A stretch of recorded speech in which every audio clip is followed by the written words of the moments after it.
Good afternoon, Cigar Review 64. We've got the PDR 1878 Capa Madura. Beautiful cigar. It's Dominican made, Brazilian wrapper. I was really pleased with this. I've had this in my humidor for quite some time. I just never really grabbed it. Went for it today, and I couldn't have been more pleased with it. It's Dominican made, Brazilian wrapper, like I said. I think this is the 5-inch 50 or 52 ring gauge. Great tasting notes. I get some spice, some cedar, which I've read in a few reviews too, but I get a lot of cumin, right? Cumin is in the spice that we would put in taco seasoning. So it's really good, a little bit of sweetness. The one thing that I was expecting, honestly, when I looked at the cigar initially was chocolate. I thought, oh man, I'm gonna get some beautiful chocolate notes out of that. Unfortunately, did not, but the spices are really good. It's not an overly complex cigar, right? It's got those notes of some spice, some cumin, some cedar, but very importantly, it doesn't have any bad notes, right? I've tasted cigars that have some really great profiles, and then you get halfway through it, and it tastes like pool cleaner or chlorine or something. This has none of that. It's very consistent throughout.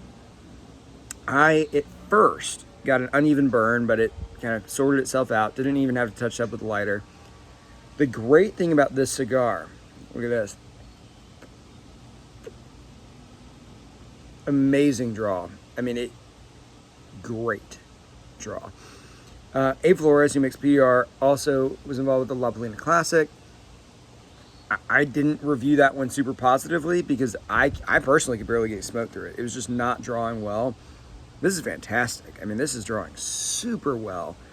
Really enjoyed the draw on the cigar. So it draws well, it's burning evenly, and it tastes great. Right? So it's a win. This is a buy, and especially for the price.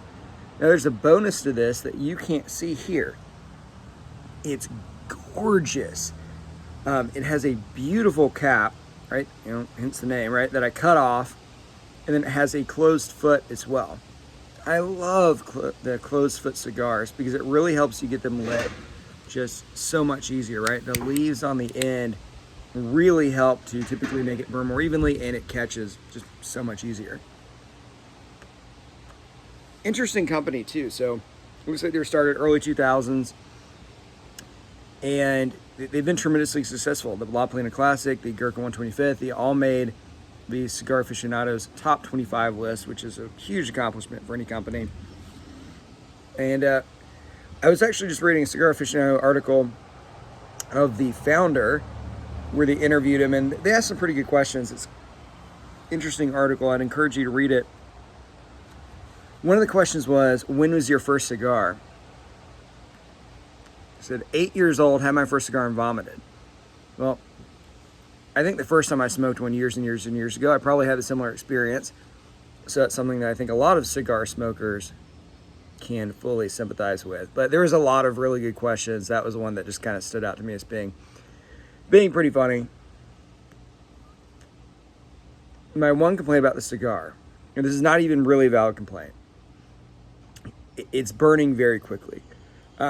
Frankly, when I review these cigars, I do smoke them way too fast, right? Because I'm trying to get all the notes, I'm trying to get all the flavor, and I kind of pound through them. I've been smoking this for like 12 minutes, and it doesn't have a lot left. Again, I'm smoking it way too fast. But even at a normal rate of smoking it, I don't personally think I would get an hour out of it. Some of my friends that smoke would probably get 2 hours out of it because they just smoke so slow. But it is burning pretty quickly. That'd be my only really non-legitimate complaint about it. Otherwise, I mean, man, what I found myself thinking is, I wish I just had one of these. I wish I had 20 of them, because I have certain cigars that are not expensive that would be good for someone that's kind of first starting out. That'd be a great introduction to cigars, and I would actually strongly recommend this one for that purpose. It's not super expensive. It's not going to sit them on their butt. It has great taste, burns well, draws evenly. Absolute win. So I'd actually go, I typically rate cigars hard pass, neutral buy, strong buy.